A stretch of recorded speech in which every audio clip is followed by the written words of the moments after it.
ప్రపంచంలో ఏ మారుమూల ఉన్నా, నువ్వు సముద్రంలో ఉన్నా, కొండల్లో ఉన్నా, అడవుల్లో ఉన్నా, ఎక్కడున్నా సరే నీ సెల్ ఫోన్‌కి సిగ్నల్ వస్తుంది. అదే స్టార్లింక్ స్పెషాలిటీ అంటూ ప్రపంచవ్యాప్త సేవలు అందించడం ప్రారంభించింది.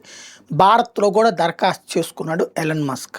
అయితే ఇంకా దాని పర్మిషన్స్ దగ్గర కొంత శషబిషలు నడుస్తున్నాయి. అయితే ఎలన్ మస్క్‌కి ఇప్పుడు ఇరాన్ అతిపెద్దదైనటువంటి షాక్ ఇచ్చింది.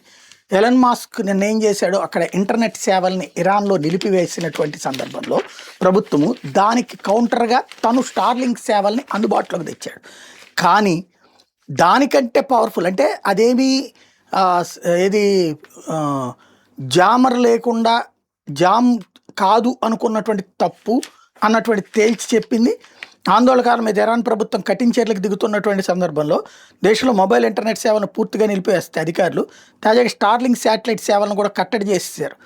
అమెరికా కుబేరుడు మస్క్కి చెందిన స్టార్లింక్ సంస్థ భూమి దిగువ కక్షలోకి వందలాది శాటిలైట్లను ప్రవేశపెట్టి వాటి ద్వారా ప్రపంచంలో ఏ మూలకైన ఇంటర్నెట్ సేవలు అందించి ఏర్పాటు చేసినటువంటి నేపథ్యంలో స్టార్లింక్ సేవలను ఇరాన్లో 40,000 నుంచి 50,000 మంది వాడుతున్నట్టు తెలుసుకుని నిరసనకారులు అణిచేసేందుకు ఇరాన్ ప్రభుత్వం ఈ నెల 8 నుంచి దేశవ్యాప్తంగా మొబైల్ ఇంటర్నెట్ సేవలు నిలిపేసింది. అయితే నిరసనకు సంబంధించిన చిత్రాలు, వీడియోలు ప్రపంచ మీడియాలో దర్శనమిస్తున్నాయి.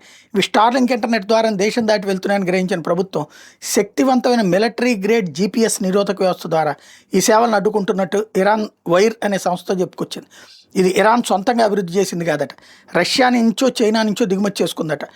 Top10VPN.com సంస్థ అధిపతి జర్నలిస్ట్ సైమన్ మిగ్లియానో ఈ విషయాన్ని ప్రకటించారు. ఇట్లాంటి వ్యవస్థనే ఉక్రెయిన్ యుద్ధంలో రష్యా వాడిందని గుర్తు చేశారు.